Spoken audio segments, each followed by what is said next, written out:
Halo kalian semua para investor dan holders kripto dimanapun kalian berada, welcome back again to this channel ya. Balik lagi dengan saya tentunya di sini. Apa kabar kalian semua? Semoga sehat selalu ya, dan semoga kita bisa sukses terus ke depannya. Oke teman-teman, di video kali ini saya akan update ya terkait market yang kondisinya sedang crash untuk saat ini.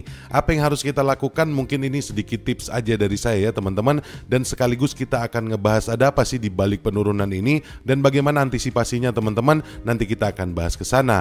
Kalau kita ngelihat market saat ini ya, ini kondisinya sangat-sangat nggak enak dilihat ya, karena Bitcoin ngedrop teman-teman sampai di 3,46% hanya dalam satu hari terakhir ini, dan ini membuat tren mingguannya menurun di 2,18%. Dan kalau kita ngeliat Bitcoin sudah turun ya dari 100 ribunya teman-teman. Sekarang Bitcoin dijual dengan harga 97.500-an, dan ini tentunya berdampak untuk semuanya ya teman-teman. Kalau kita ngelihat all market di sini rata-rata memang mengalami koreksi ya. Seperti contohnya di sini Ethereum terdampak sangat keras teman-teman. Harga jualnya jadi turun ke 3.400 atau ada koreksi sebesar 6,18%. Ini juga membuat ya koreksi Ethereum selama satu pekan ini dalam teman-teman di 12,22%. Dan bukan hanya altcoin ya teman-teman di sini yang kena dampaknya, meme coin juga di sini terkena dampak yang cukup lumayan parah. Kalau kita ngelihat di sini ya rata-rata mengalami merah semua teman-teman selama satu hari terakhir ini. Contohnya di sini seperti Dogecoin teman-teman, selama satu minggunya ini turun sebesar 20%. Selama satu hari aja ini koreksinya ya di 9,77%. Shiba Inu pun di 7,23% koreksinya, dan PP di 7,88%. Dan kalau kita ngelihat ya kondisinya memang ini rata-rata lagi merah semua teman-teman. Ini tentunya dampak dari penurunan harga Bitcoin. Kira-kira seperti itu ya. Dan yang jadi pertanyaan sekarang adalah apa sih yang terjadi di balik penurunan harga Bitcoin ini dan apa yang bisa kita lakukan teman-teman. Dan di sini saya akan bahas ya penyebab penurunan harga Bitcoin teman-teman. Di sini Bitcoin ya turun sampai menuju ke 96.000 dolar setelah ketua The Fed ya teman-teman, Powell ini menentang rencana cadangan Bitcoin strategis dari Trump. Nah ini jadi beberapa waktu lalu ada pernyataan ya teman-teman dari Jerome Powell, yaitu Ketua Federal Reserve Amerika Serikat sana. Dia mengklarifikasi teman-teman pada hari Rabu kemarin bahwa The Fed tidak diperbolehkan untuk memiliki Bitcoin. Powell mengindikasikan tidak ada niat untuk melakukan perubahan terhadap undang-undang ini di tengah janji Presiden terpilih Donald Trump untuk membentuk cadangan Bitcoin strategis nasional.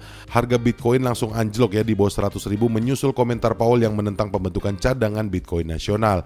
Dan kalau kita ngelihat sedikit ya tentang kepemilikan Bitcoin yang dilarang bagi The Fed, Jerome Powell dari The Fed telah menepis spekulasi tentang potensi keterlibatan Bank Sentral Amerika Serikat dalam membangun cadangan Bitcoin nasional dengan mengutip pembatasan hukum yang melarangnya memiliki Bitcoin. Powell mencatat bahwa Federal Reserve tidak mencari amandemen legislatif untuk mengizinkan kepemilikan Bitcoin, menambahkan bahwa setiap perubahan potensial pada kebijakan ini akan memerlukan tindakan Kongres. Dan Undang-Undang Federal Reserve menyatakan apa yang dapat kami miliki, dan kami tidak menginginkan perubahan hukum. Itulah yang perlu dipertimbangkan oleh Kongres, tetapi kami tidak menginginkan perubahan hukum di The Fed. Nah jadi ini ya teman-teman kutipan komentar yang membuat pasar langsung anjlok teman-teman.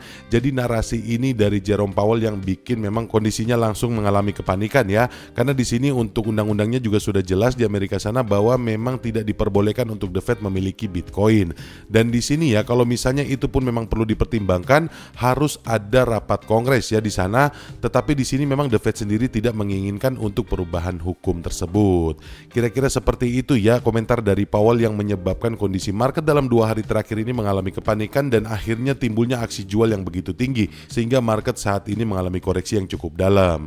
Tapi di sini ya teman-teman, ini bukan akhir dari segalanya. Karena apa? Karena kalau kita ngelihat di sini ya teman-teman, di berita yang satu ini di sini menyatakan bahwa jangan terjebak dalam keruntuhan Bitcoin, itu hanya sebuah perhentian. Nah jadi kalian harus ingat baik-baik ya teman-teman, penurunan Bitcoin imbas dari komentar Powell ini ya bukan berarti ini akhir dari cryptocurrency teman-teman.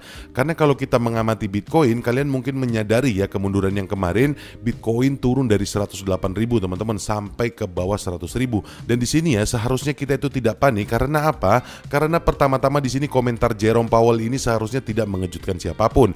The Fed tidak mengendalikan kebijakan Bitcoin, Kongreslah yang mengendalikannya. Nah ini harus diingat ya teman-teman. Makanya tadi kata Jerome Powell juga harus ada rapat dengan Kongres. Dan di sini ya David Bailey CEO BTC Inc bahkan mengemukakan hal ini dengan mengatakan bahwa Strategic Bitcoin Reserve tidak ada hubungannya dengan The Fed. Itu akan disimpan di Departemen Keuangan. Jadi komentar Powell tidak relevan jika menyangkut Strategic Bitcoin Reserve untuk Amerika Serikat. Pasar hanya butuh alasan untuk menenangkan diri setelah pergerakannya yang eksplosif baru-baru ini. Nah, jadi itu ya teman-teman, di sini David Bailey ini sudah menyatakan bahwa untuk dana cadangan Strategic Bitcoin ini tidak ada hubungannya dengan The Fed, teman-teman. Dalam hal ini ya, untuk cadangan keuangan Strategic Bitcoin itu akan disimpan di Departemen Keuangan Amerika Serikat. Jadi memang tidak ada hubungannya dengan The Fed, teman-teman. Jadi menurut saya pribadi juga penurunan ini memang hal yang wajar ya di dalam cryptocurrency, yang mana kalau kita mengingat ya, fluktuasi di dalam cryptocurrency itu sangat-sangat tidak bisa ditebak.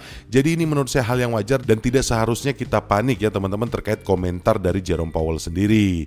Dan kemudian di sini teman-teman ya, dan sejujurnya penurunan seperti ini sehat, terutama di pasar yang sedang naik. Saya setuju dengan ini. Ini bukan pengalaman yang pertama ya bagi David Bailey, tapi David Bailey ini sudah melalui 3 pasar Bitcoin yang sedang naik sejak saya terjun pada tahun 2016 lalu. Dan percayalah, penurunan ini benar-benar normal dan merupakan bagian dari proses. Penurunan ini menyingkirkan pihak lemah, mengkonsolidasikan support dan menyiapkan panggung untuk pergerakan yang lebih besar. Dan dari pengalaman David Bailey ini ya, dia baru saja memasuki pasar yang sedang naik ini, dan kembang api yang sesungguhnya baru akan terjadi pada tahun 2025.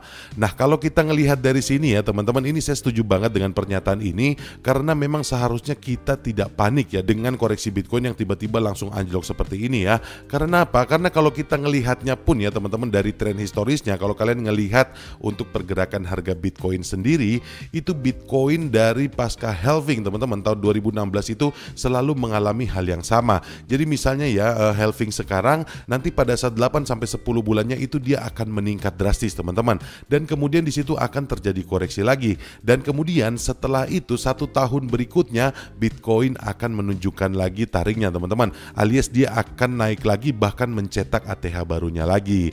Jadi kalau kita ngelihat dari tren historikalnya itu seperti itu untuk Bitcoin. Jadi saya setuju banget ya dengan pernyataan dari David Bailey ini, kalau memang hal ini ya reaksinya sebetulnya tidak perlu berlebihan, karena penurunan ini sepertinya wajar, dan saya yakin juga ya dari The Fed sendiri pun memiliki kepentingannya mereka sendiri. Jadi seharusnya kita sebagai para investor dan holders tidak panik atau tidak terlalu termakan dengan narasi-narasi yang ada. Kira-kira seperti itu ya teman-teman. Dan satu hal lagi teman-teman, kalian harus ingat pergerakan pasar Bitcoin dari zaman dulu ya teman-teman, dari pertama dia diluncurkan sampai sekarang itu tidak terlalu banyak dipengaruhi oleh The Fed. Karena apa? Karena yang menentukan pasarnya atau yang menentukan marketnya adalah investornya sendiri. Itulah yang menyebabkan kenapa Bitcoin ini fluktuatif, karena tidak diregulasi oleh siapapun. Dan Bitcoin ini memang murni yang menentukan harganya adalah komunitas atau para investornya sendiri. Jadi kira-kira seperti itu ya teman-teman, mungkin itu yang bisa saya sampaikan di video kali ini. Semoga video ini bisa bermanfaat buat kita semua, dan semoga kita tidak terjebak teman-teman di dalam kepanikan yang sekarang ini. Mungkin kira-kira seperti itu aja yang bisa saya sampaikan di video kali ini. Sekali lagi terima kasih banyak buat kalian semua yang sudah subscribe channel ini dan like video ini. Dan terima kasih juga buat kalian semua yang sudah nonton dari awal sampai akhir. Dan akhir kata, sampai ketemu lagi di video-video yang selanjutnya. Bye.